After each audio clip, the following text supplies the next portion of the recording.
কার পরিবর্তন কখন হবে, কার কথাই বদলাবে, কখন বদলাবে কেউ জানে না। জানে কে? ফুজাইল ইবনে ইয়াজ বড় ডাকাত সর্দার ছিলেন।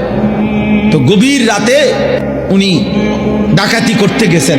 তো রাত্রিবেলা যখন গভীর রাতে এক বাড়িতে ডাকাতি করতে ঢুকছে, দরজার সামনে গিয়ে যখন দাঁড়াইছে তখন শুনতেছিল বাড়িওয়ালা ওই সময় আল্লাহর কোরআন পড়তেছে। উনি দরজায় দাঁড়াইয়া শুনতেছে যে বাড়িওয়ালা ভিতর থেকে আল্লাহর কোরআন পড়তেছে, আলাম ইয়ানি লিল্লাযীনা আমানু আন তাখশা কুলুবুহুম লিযিকরিল্লাহ। এই এক আয়াত ওনার কলিজা ছিদ্র করে ফেলছে। উনি পিছন দিকে ফিরে এসে আর চিৎকার করে দুই হাত তুলে বলছে, আয় রব, আয় মাওলা, সময় হয়েছে সময়, আমি আর এই নাফরমানির জিন্দেগি করব না, দিলাম ছাইড়া। তখন তিনি ওই সময় রাত্রে তো আল্লাহর কাছে এক ফোঁটা চোখের পানি ফেলতে ওনার মন চাইছে, তওবা করবে, মাফ চাইবে, আজকে গুনাহ ছেড়ে দিবে।